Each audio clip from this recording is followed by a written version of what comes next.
Et vous l'avez noté, Olivier, on parle ce soir des relations franco-américaines et on continue avec Jérôme Commandeur. Bonsoir Jérôme. Et oui, bonsoir à tous. Alors je vais évoquer plus précisément évidemment les 3 jours américains du président Hollande. Alors on l'a dit partout, le président français est en visite d'État aux États-Unis, le plus haut degré protocolaire de visite accordé à un dignitaire étranger.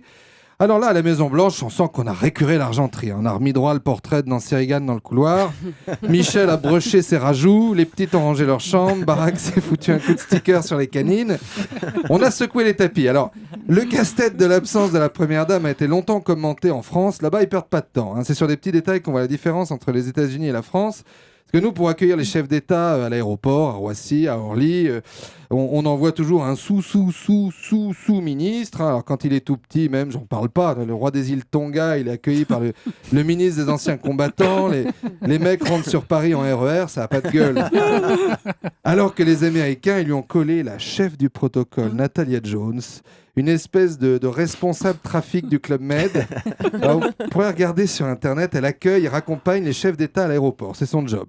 Alors là, elle est en manteau long, mais alors l'été, elle vous tape un bienvenue à Galasunda en Bermuda et chemise à fleurs au pied de l'avion. Elle vous met le collier, le plateau de kir sur le bras droit. Faut que ce soit réglé au millimètre en revanche, parce que les Français n'étaient pas prévenus. Quand ils ont vu une brune aux cheveux longs avec le sourire bloqué derrière Hollande pendant la Marseillaise, ils ont failli la ceinturer.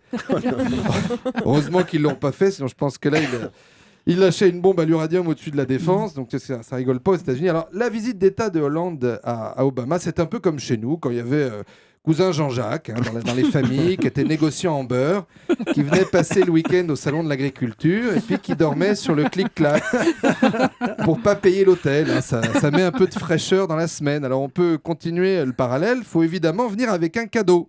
Alors, à l'heure des nouvelles technologies, on aurait pu attendre de la part du président français, qui ensuite partait pour la Californie, Google, etc., une clé USB, une distinction numérique, un truc d'aujourd'hui. Et le président Hollande a apporté, roulement de tambour, une table en chaîne au président américain.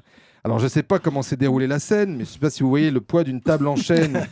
C'est à peu près 60 kilos, le poids d'un veau laitier, un bon veau, qui est un peu casse-gueule comme cadeau, parce que ça met longtemps à se déballer, puis il faut que ça plaise. On voit bien la scène.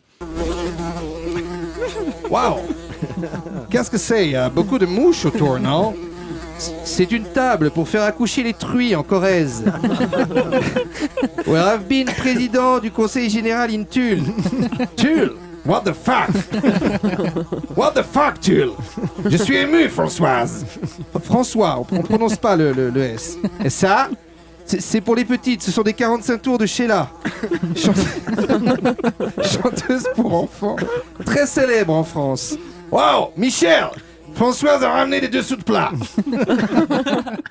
Donc les deux se retrouvent en Normandie en juin prochain pour le 70e anniversaire du débarquement, sauf que là il y aura Mamie Elisabeth II. Donc là pas de Mary J. Blige, pas de regard de travers sur le bustier. À 9h le soir, ce sera plié. Et à demain, Jérôme Commandeur.